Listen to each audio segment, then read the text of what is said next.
Bienvenue sur Écho de l'actu, notre nouveau rendez-vous pour être toujours tout près de l'information multiculturelle et pluridisciplinaire de nos différences plurielles.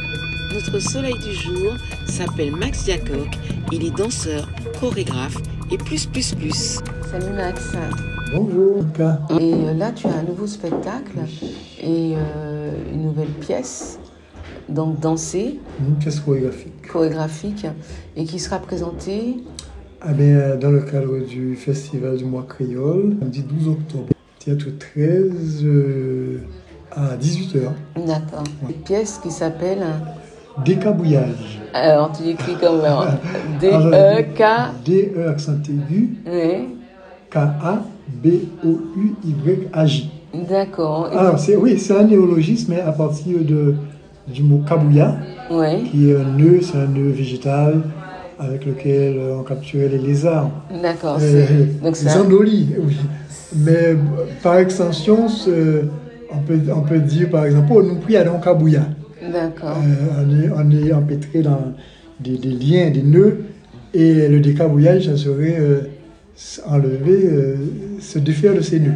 D'accord. Donc c'est le décabouillage. Un nœud de vie. Alors le nœud, l'idée première, c'était par rapport à toute cette situation qu'on vit et à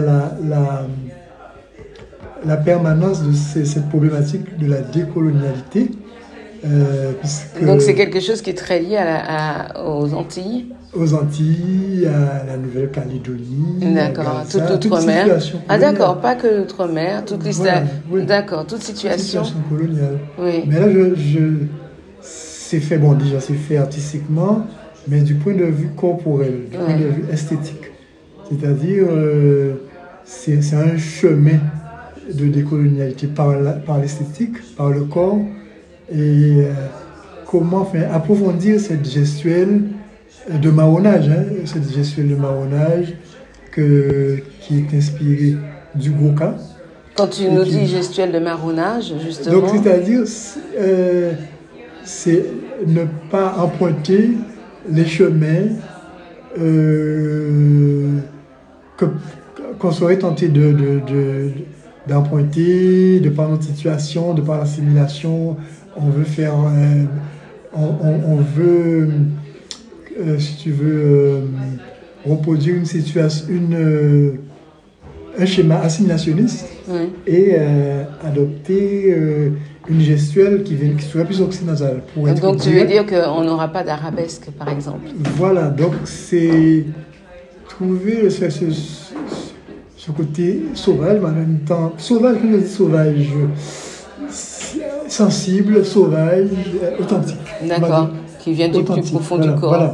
C'est trouver.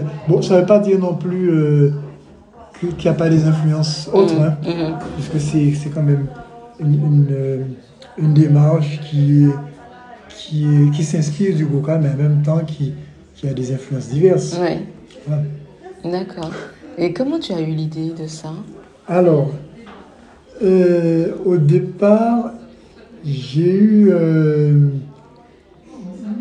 Il y a un besoin qui s'est exprimé par le festival du mois créole. Non, le festival de Goka de Guadeloupe. Ah, d'accord. Auquel tu as participé. Voilà. Donc c'était quand ça? C'était en juillet. Oui. Juillet dernier. Et donc c'est une demande qui a été faite par rapport au festival. Ah, c'est-à-dire que tu l'as déjà montré, ce travail-là? Voilà, mais la vraie création, vraiment, ce sera le 12 octobre. Là, c'était les prémices. Et là, je reviens d'une résidence. Oui. Et la création définitive, c'est vraiment sortie de cette résidence? Voilà. D'accord. Tu as fait une résidence de combien de temps? C'était lundi, 5 jours. 5 jours pour peaufiner. Oui, parce que tu avais ta base. Il y avait déjà une base. Il n'y avait pas encore de création lumière. Et bon. À quel moment on t'a demandé? Parce que ça prend un petit temps quand même, ce travail. Ah oui, c'est depuis novembre 2023. Oui. Donc j'y ai travaillé depuis janvier, au février, je crois. Février. Alors tu dis une commande. On t'a demandé, parce que j'ai envie de savoir un petit peu la situation. pas le thème. Hein. D'accord, le thème. C'était le désir de voir une pièce professionnelle dans le cadre de ce festival. Une pièce qui s'inspire du Gouka. D'accord. Donc bon. Alors, au départ, j'avais déjà une petite idée de partir d'une pièce ancienne et en fait, je me suis dit, je vais partir de cette pièce et d'une pièce que tu as... Une pièce que j'avais déjà qui s'appelait Or Kabouya. D'accord. Or Kabouya, c'était encore le livre du Kabouya. Ouais. Et le thème n'était pas encore... je n'avais pas encore trouvé le thème. Et donc, en partant de cette gestuelle, de cette idée première, finalement, c'est devenu tout autre chose avec l'actualité. L'actualité de ce... Enfin, l'actualité de plusieurs années, de ce qu'on vit en Guadeloupe, chlordécone, violence policière, l'eau... Oui, c'est une façon... Tout ça, plus ce qui s'est passé en Nouvelle-Calédonie, surtout, sur Gaza, tout ça. Donc, je me suis dit, ça, j'ai envie d'approfondir cet aspect, voilà. Donc, puisque décabouillage, c'est une sorte de rituel de décabouillage. Oui. Parce que, bon... ça part d'une gestuelle très nouée. En fait, par la gestuelle, tu nous poses un peu le questionnement, comment on va se sortir de ce cabouillage ou pas? Voilà, c'est par le corps, c'est-à-dire montrer un corps qui est emprisonné, emprisonné de par les nœuds qui se créent par les bras, les jambes, et emprisonné dans l'espace minimum que j'utilise au début, qui est une douche. Tout est dans une douche, et après l'espace s'agrandit de plus en plus. Donc c'est ce décabouillage, c'est partir de cette contrainte pour aller à l'assaut d'un espace plus grand. C'est vraiment se libérer de ce carcan de l'étouffement. Et petit à petit aussi la gestuelle elle se dilate aussi. C'est-à-dire qu'elle devient de plus en plus, elle est d'abord de plus en plus à la rencontre de l'espace et de plus en plus libre dans la gestuelle. Donc c'est cette idée que j'ai voulu... Mais c'est un incroyable travail quand même, parce que en même temps, je suppose que c'est aussi un questionnement sur toi. C'est un questionnement poétique, parce que il ne s'agit pas de mimer, je sais pas, quelqu'un qui prend un coup de fouet, et de gémir. Il ne s'agit pas de ça, mais il s'agit de traduire gestuellement des émotions aussi. Des émotions. Oui, c'est pour ça que je parle du plus profond de soi. Oui. Donc en fait, c'est aussi aller dans son propre inconfort et après aller vers d'autres territoires, d'autres façons de faire. Bon, bien que c'est toujours moi qu'on voit, on va dire je suis le max, mais après il y a des petites pistes nouvelles quand même que j'explore. Oui, parce qu'on reconnaît ton danser, on reconnaît ton... Mais tu es seul sur scène? Alors, pour la danse, je suis seul. Oui. Et je suis accompagné par 3 musiciens. D'accord. Donc là, il y a Rico Toto, qui a créé la musique et interprète Jacqueline Etienne. Une ravissante super chanteuse qui a chanté également avec Femme Guica, qui chante avec Femme Guica. Il y a Olivier Juste, qui est également qui est percussionniste. Voilà. D'accord. Alors, ce qui caractérise aussi cette pièce, c'est la transversalité, puisqu'il y a la danse, il y a la musique en live, il y a de la poésie aussi. D'accord. Donc, il y a un poème. Un poème que j'ai introduit. C'est un poème de moi en créole qui avait eu... oui, parce que tu es aussi écrivain. Poète, oui. Poète. J'avais eu un prix en Martinique Ouais. pour un concours de poésie créole qui s'appelle Calbas Law, la Caraïbe. Et donc j'avais eu ce prix en 2008, je crois. Donc ça fait quand même assez longtemps que tu écris. Ouf, depuis 79. Tu écris, mais tu ne... Jamais publié. Enfin, il y a des textes... Enfin, la poésie directement, non, je n'ai jamais publié, mais je suis également parolier, donc j'ai participé donc à pas mal des chansons. d'albums. Ouais. J'ai participé à pas mal d'albums. Bah, peut-être qu'un jour, on aura tout compilé. Oui, j'espère, oui. Entre tes... J'y travaille. Ah, c'est bien. Combien de tableaux on a? Alors, il y a 3. Il y a un prologue, Oui. c'est l'entrée sur scène, Oui. avec des mots qui défilent, des mots, enfin, dits oralement, des mots qui défilent, mais des mots qui ont un peu un rapport avec la colonisation. Par exemple, mine, vermine, terre, outre-mer, merdier. Et tu danses à ce moment-là? Non, là c'est juste une marche. D'accord. Une déambulation. Une déambulation de tout le monde, de moi comme des musiciens. D'accord, ok. La dernière musique, c'est vraiment ça. Et il a dû faire un nouveau montage pour réduire cette musique. Donc moi, j'ai travaillé à partir de cette musique.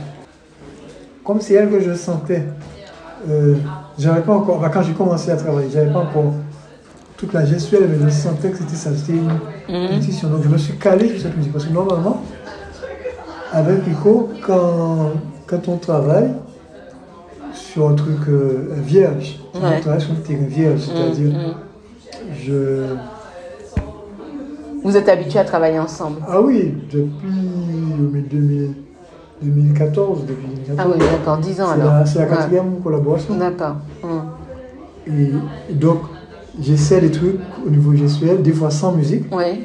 Et des fois, je prends une musique qui n'a rien à voir avec le style que je veux. Parce que bon, Rico, tous les deux, on est très branchés Goka. Ouais. Mais en plus, Rico a des influences diverses.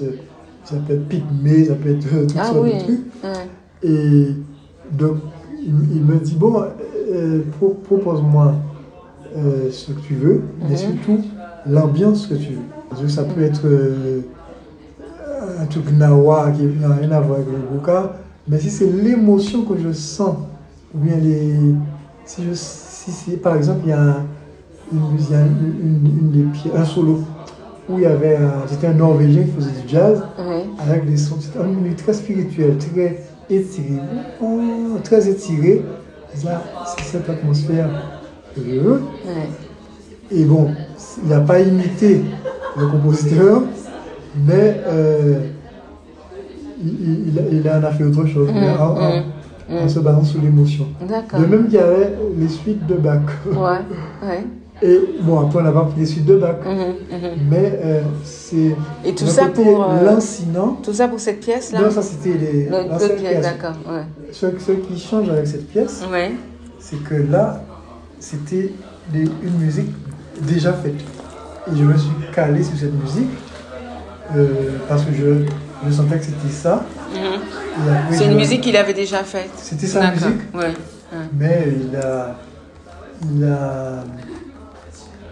il a découpé de telle façon que ça soit le temps voulu, quoi.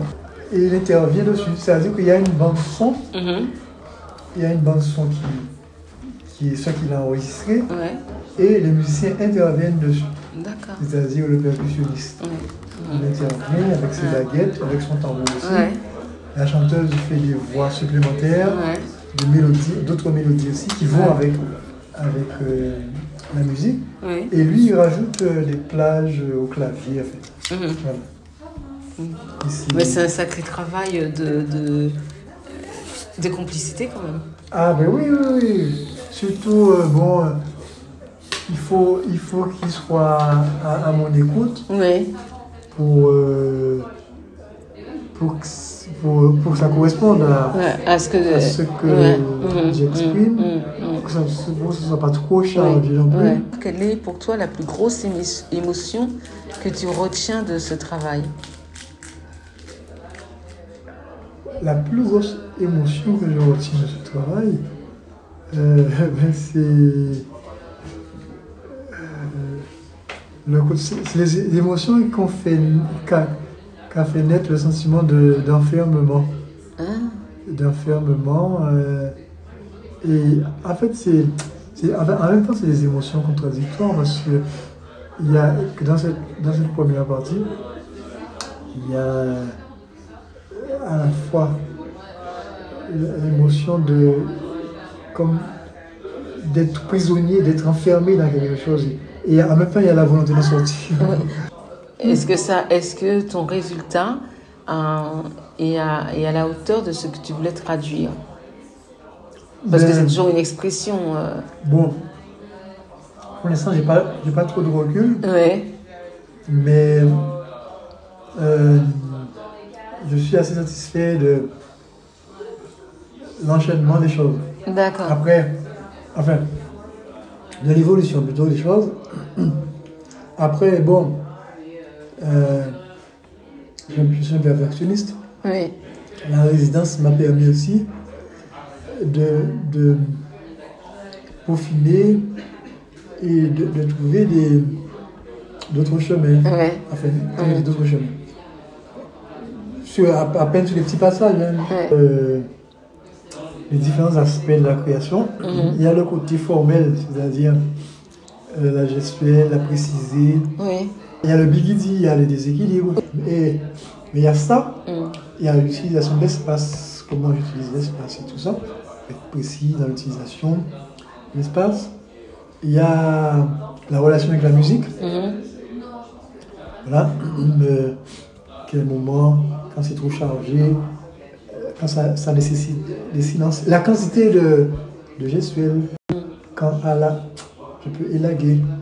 C'est justement la résidence m'a permis aussi d'élaguer à certains moments. Ouais. Là, quand tu dis élaguer, c'est quoi alors? Quand j'en dis trop. Ah oui. Ça m'a permis.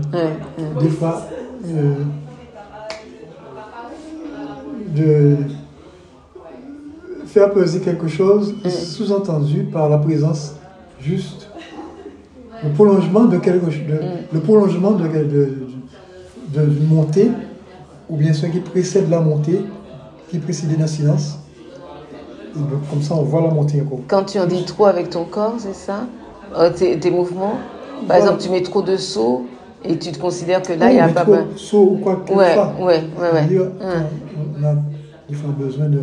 C'est comme quand on écrit. C'est comme Miles Davis. C'est comme l'écriture aussi. Oui, c'est comme Miles Davis.